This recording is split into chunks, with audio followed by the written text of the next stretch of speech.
맑은 시냇물은 졸졸졸 흐르고 가을 하늘은 높고 푸릅니다. 터득골을 향합니다. 터득골은 단순한 북샵이 아닙니다. 여러 가지 다양한 문화 행사들이 많이 열리는데요. 그 중에서도 저자를 직접 모시고 듣는 북클럽은 아주 유명합니다. 오늘은 문학평론가 한이화 씨를 모시고 동네 서점은 어디로 가고 있나, 이런 주제로 강연과 토론을 이어갑니다.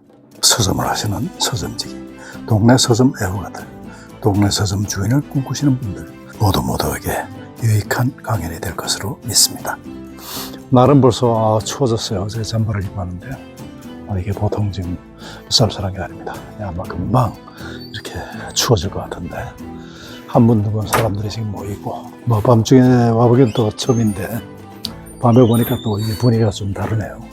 여기서 이제 10월 9일 날 저희들 유영만 교수님 모시고 삼박스쿨도 여기서 지금 합니다. 네, 오늘 메인 스피커께서 지금 오셔가지고 지금 준비하고 계시고요. 제 책도 여기 딱 있습니다. 유영만 교수 책 바로 옆에 있네. 남우선 대표가 오늘 행사의 취지와 그리고 강사를 소개합니다. 출판계에서는 상당히 신화적인 분이시고, 그 이후로도 뭐 우리 시대의 베스트셀러라든가 이런 아주 그 12권의 아주 양질의 그 출판 평론 책을 내셨어요. 근데 이제 근자에 동네 책방에 관한 책을 2년 전에 내셨고, 금년에 이제 유럽 동네 책방 탐구라고 하는 책을 내서 드디어 제가 이제 모셔야 될 때가 왔구나 해서 이제 청했는데, 사실은 지방을 잘 안 오려고 하시긴 했었어요. 너무 바쁘셔요. 그렇다고 여기서 뭐 강사료를 많이 팍팍 주는 것도 아니고, 근데 제가 좀 때를 써가지고 만나려고 그랬는데 또 응해주셔가지고 너무 감사한 오늘의 이 자리입니다. 자, 한미아 선생님을 소개하겠습니다.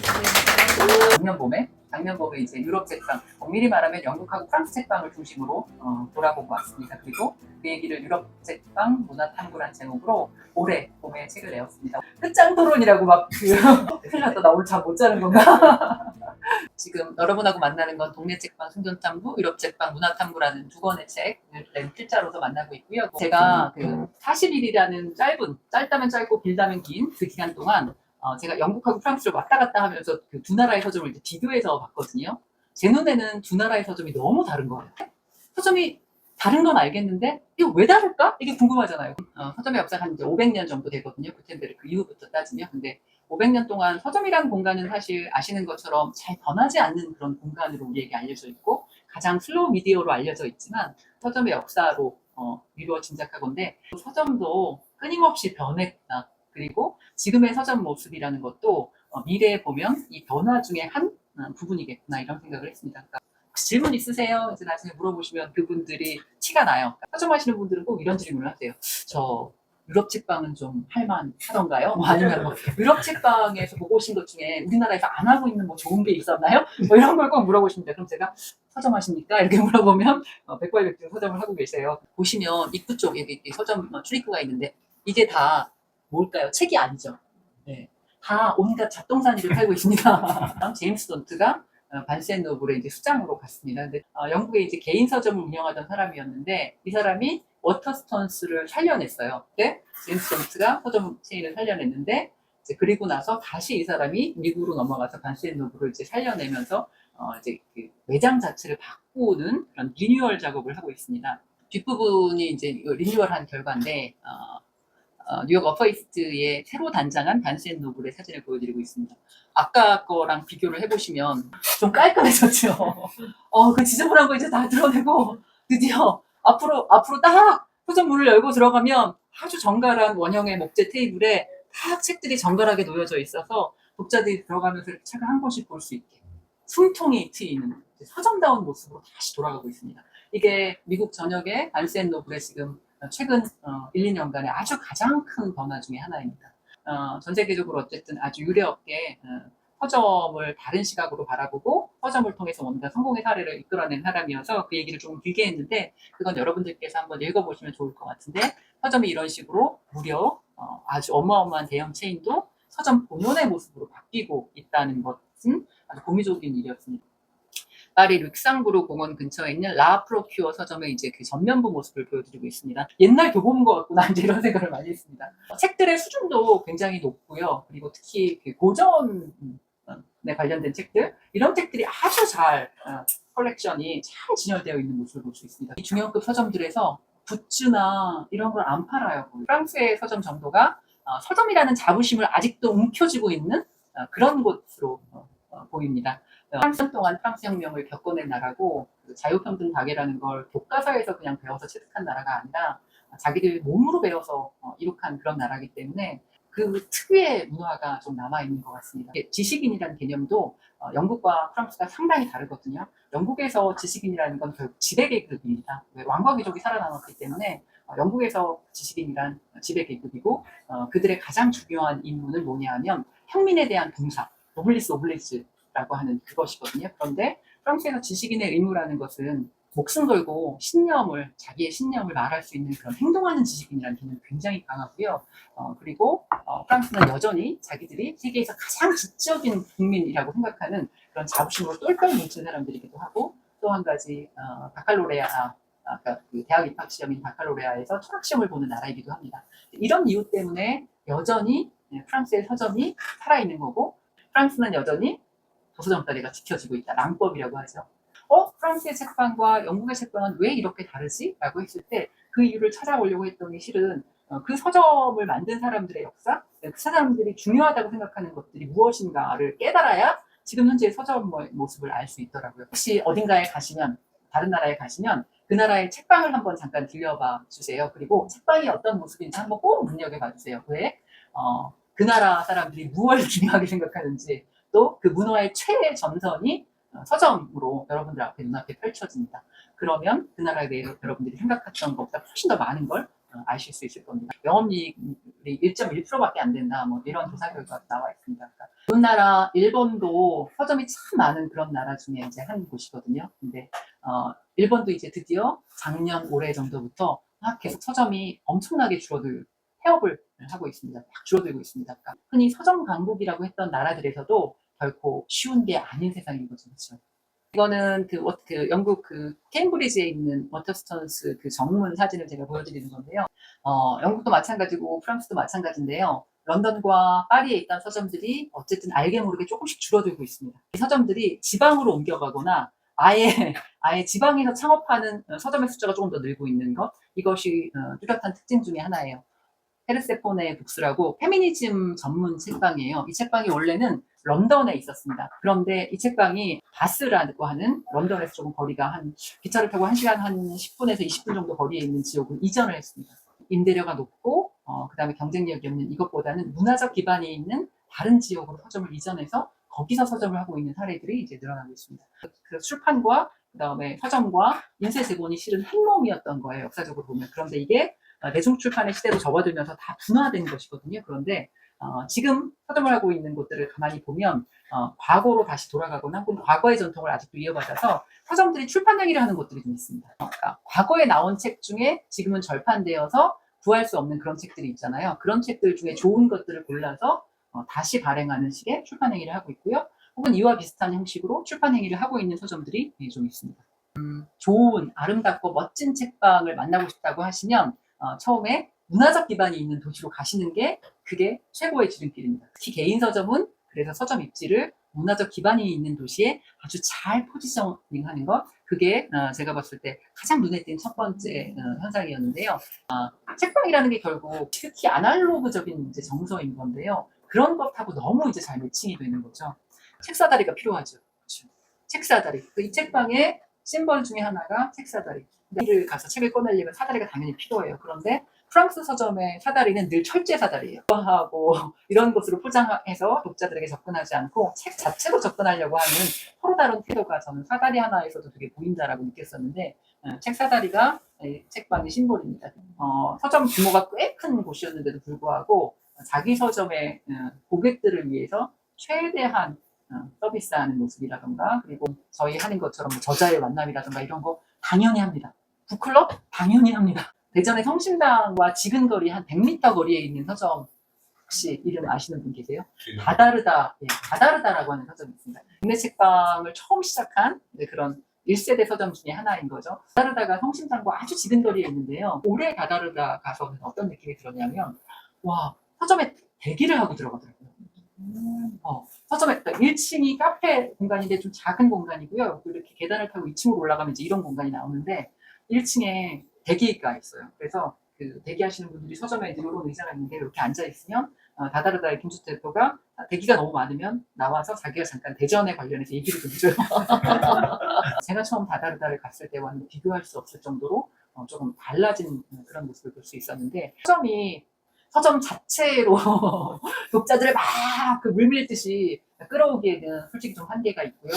서점이 과연 어디에 있을 것인가가 굉장히 중요해진 시기고 유럽의 책방들 특히 아름다운 도시에 있는 책방들은 그런 점에서 그 서점이 왜 그 자리에 있지? 제가 이제 그런 생각을 많이 했었거든요. 그런데 보면 동선상으로 기가 막히게 이렇게 그 지역을 온 사람들이 딱 들릴 수 있는 그런 곳이 있더라고요. 책방은 대체 어떻게 독자를 부르고 있는가 뭐 이런 얘기를 잠깐 해보려고 준비를 했는데요. 이 그 서점 안에서요 정말 다양한 이벤트를 합니다. 우리는 저자의 만남 혹은 뭐 독서 모임 또 관련된 뭐 이런 모임들 하잖아요. 근데 여기서 하는 이벤트는 여러분이 생각하는 것 이상입니다. 예를 들면 수공예 비누 만들기, 가방 만들기 뭐 이런 식으로 아주 다양한 이벤트를 서점 안에 각각의 공간들에서 정말 많이 합니다. 그리고 여기 이렇게 책상 하나 보이시죠?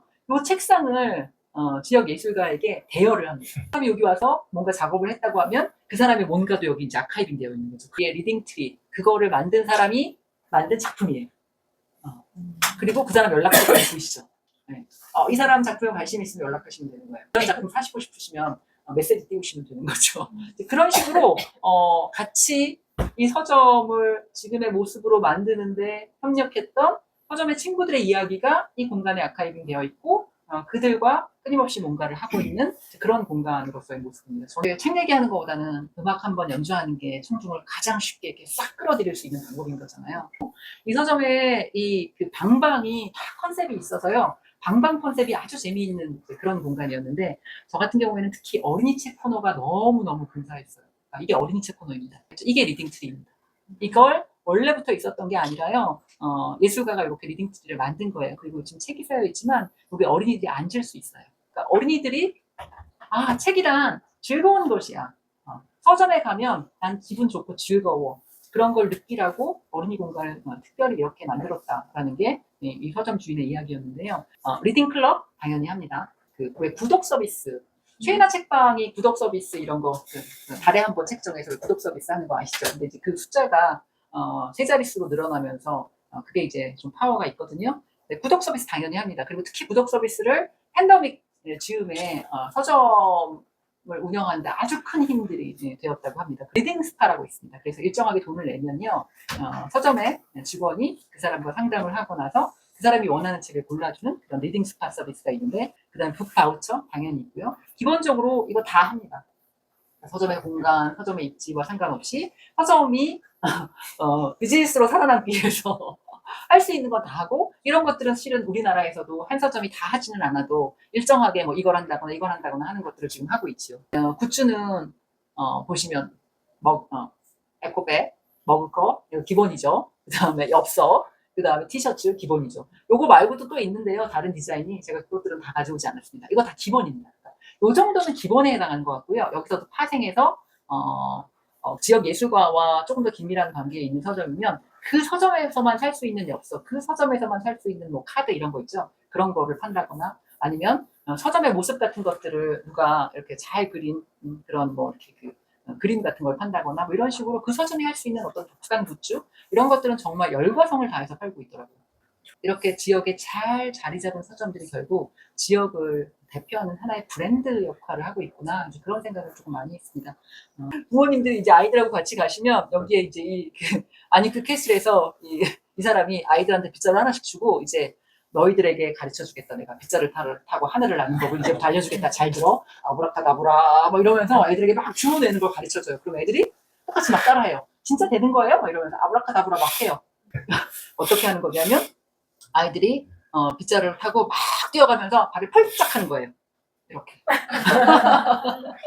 근데 부모님 빨리 컴퓨터를 설득 누르시면 이제 하늘을 떠다니는 인생컷이 만들어지는 거죠. 예, 바터북스라고 하는 서점을 만듭니다. 기차역에다가.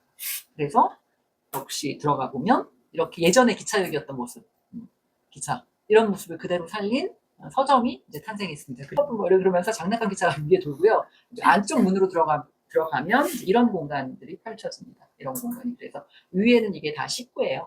식구고 보시면 이렇게 서가 분류가 있고 이런 안에 이제 앉을 수 있는 공간들도 많고요. 화장실 입구에 벽난로 위에 이렇게 원본을 붙였던 것도 이게 이 서점의 아주 시그니처 중에 하나고요. 그리고 여전히 이 포스터가 잘 팔리는 그런 곳입니다. 우리나라도 방방곡곡 서점들이 많이 생기고 있는데 뭐 속초나 제주 같은 곳은 서점이 많기로 유명하고 또 많은 분들이 이제 그곳에 가시면 꼭 서점을 들르기도 하시죠. 근데 거기 말고도 사실은 뭐 대전이라던가 구미라던가 뭐 파주라던가 이런 곳들에도 그 지역을 대표하는 서점들이 있거든요.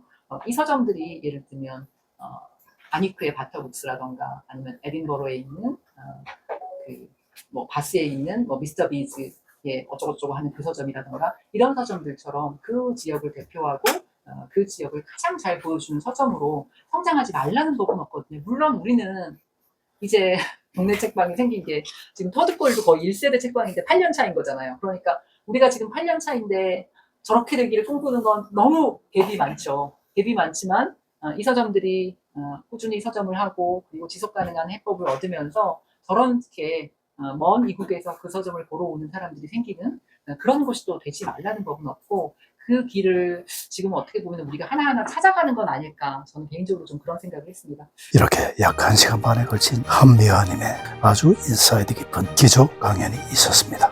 동네 책방, 생각만 해도 미소가 띄어지는 그런 아름다운 광경이죠. 그러나 지금 이대로는 어렵습니다. 이후 약 2시간에 걸친 참여자들의 토론도 있었습니다. 많은 변신이 필요합니다. 문화공간으로서의 탈바꿈, 차별화, 수익사업의 안정화, 이런 여러 가지 이슈들이 있겠습니다만 이런 일들이 하루아침에 이루어질 수 있는 일들은 아닙니다. 이해 당사자들, 그리고 지방정부, 그리고 중앙정부가 다 같이 힘을 합쳐서 우리 국민들의 정서에 깊이 남아있는 아름다운 동네 책방들이 번성하고 발전할 수 있도록 도와주시기 바랍니다. 오늘 행사를 주최했던 남우선 대표의 인사말을 끝으로 터득골 북클럽 동네 책방 어디로 가고 있는가 모두 마치겠습니다. 9월 30일 저녁 7시부터 출판평론가 한미아님을 모시고 동네 서점 어디로 가고 있는가 북클럽을 열었습니다. 이번에도 심도 있는 자리를 만들기 위해 끝나는 시간에 제한을 두지 않았습니다. 그러기 위해 한미아님은 서울에서 내려와 터득골 스테이에 묵습니다. 원주에 만든 터득골 샵을 비롯한 동네 서점이 20개 넘게 많이 생겼습니다. 전국으로 봐도 2023년 기준 2,484곳입니다. 도서 정가제가 실행된 이후 늘어난 동네 서점이 600에서 700군데로 추정됩니다. 그러나 이제는 동네 서점 현상을 점검해 볼 시점이 된 듯합니다. 동네 서점을 하는 사람들의 고민과 미래를 얘기해보는 쉽지 않은 자리를 마련했습니다. 수익 구조부터 불안과 가치, 그리고 유럽이나 이웃 일본의 다양하고 일견 부러운 모습까지 모두 얘기해보는 자리였습니다. 서점을 하는 서점직이, 동네 서점 애호가들, 동네 서점 주인을 꿈꾸는 분들이 모두 모여서 솔직 담백한 얘기를 나눠봤습니다. 그 일부 보내드리면서 곤택TV 인사드립니다.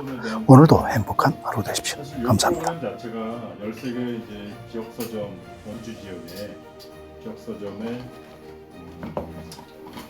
시리즈 제목이 있잖아요. 그리고 여기 이제 진행하시는 대표님이세요. 뭔가 좀 약간 밝혀주세요. 그래도 기획 의도도 있고. 대표님께서 의의를 좀 말씀해 주시면 저희가 훨씬 좋겠습니다. 기회 왜 이런 기획을 기획에, 생겼으며 또 이름은 무엇이고 그렇죠. 또 어떤 생각으로 지금까지 그쵸. 3분의 2 능선을 넘어왔어요. 여기가 요 지점이. 그래서 잠깐 그런 것도 좀 밝혀주시면 좋을 것 같아요. 우선은 사업 제목은 뜻밖의 행운 다정한 북살롱이라는 제목인데요. 지금 원주문화재단에서 이제 운영하는 사업이고 재단에서 진행한 거는 이제 지난해랑 올해에서 2년 차인데 사실 흐름은 원주가 이제 창의 도시로 유네스코 창의 문학 도시로 이제 가입이 되면서 그때부터 이제 원주시의 문학의 달 기념 행사를 운영할 수 있게 됐고 그걸 시작으로 어쨌든 문학으로 시민들이 활성화되려면 뭐 축제나 이런 것도 필요하고 또 그것들을 매개로 할 수 있는 지역의 커뮤니티나 공간들이 활성화돼야 되고 그런 거점 공간이 이제 책방이라는 곳이 있으니 책방들을 좀 지원해주면 좋겠다 해서 책방에서 여러 북토크를 할 수 있도록 지원하는 그런 이제 흐름이 있었는데요. 그 중에서 좀 올해 잡고 있는 거는 책방이 원주에 권대욱 TV였습니다. 오늘도 행복한 하루 되십시오. 감사합니다.